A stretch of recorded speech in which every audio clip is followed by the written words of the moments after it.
Hello there. I've been off BookTube for a while now, but I'm back again for a second go around. Long story short, I thought that BookTube wasn't for me, but it turns out no, BookTube is perfect. I've just been using it wrong. If I'm going to make videos about book reviews, I'm going to make sure I'm reading at my own pace instead of weekly videos, which is what I was doing in my previous run. I'm a pretty slow reader, in the sense that I will reread a chapter 2 times in a row, if need be. It is. Sometimes there's a lot of novels where there's really a lot of details you have to think about. It's not surface level, so you really got to use your brain, find details and what does the author mean by this. I will reread a chapter if that's the case. And also, I do read a lot of nonfiction, so you imagine there's a lot of names, places, and dates. I want to make sure I remember everything correctly in my head. So here's what I plan to do this second go around. What I know I'm going to do, I'm going to do monthly wrap-ups at the end of each month. I'll fill you in on what I read. If I read anything interesting I'd like to share with you, I'll definitely let you know.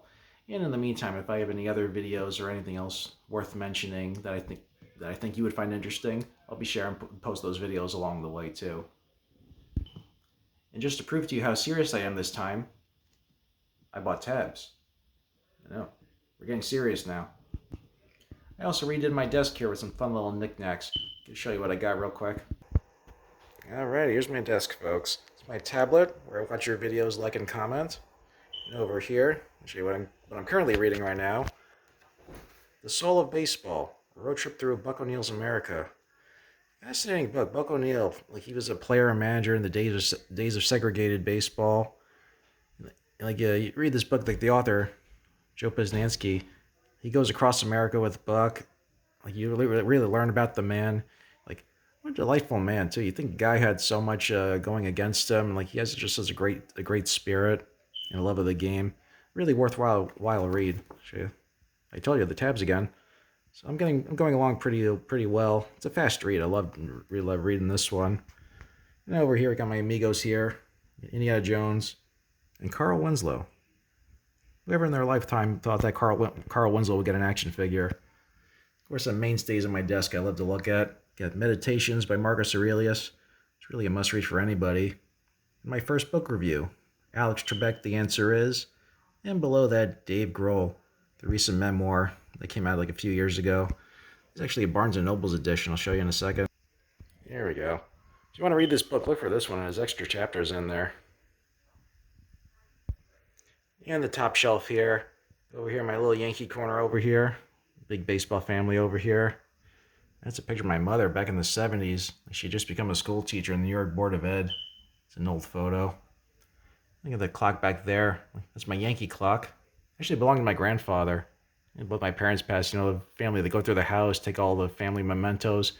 I wanted to make sure I got that one. A couple other things too. So let's see, got my bobblehead and Mike Stanton. This little player here. The first game I ever went to in 1999. It was Mother's Day and he was the starting pitcher. So I got his card right over there. One of my personal favorites, Jason Giambi. What a character. This bobblehead, it's one of my favorite stories about my mother too. That's a story for another day. Maybe we'll save it for Mother's Day. And over here, it wouldn't be New Jersey without Jay and Silent Bob.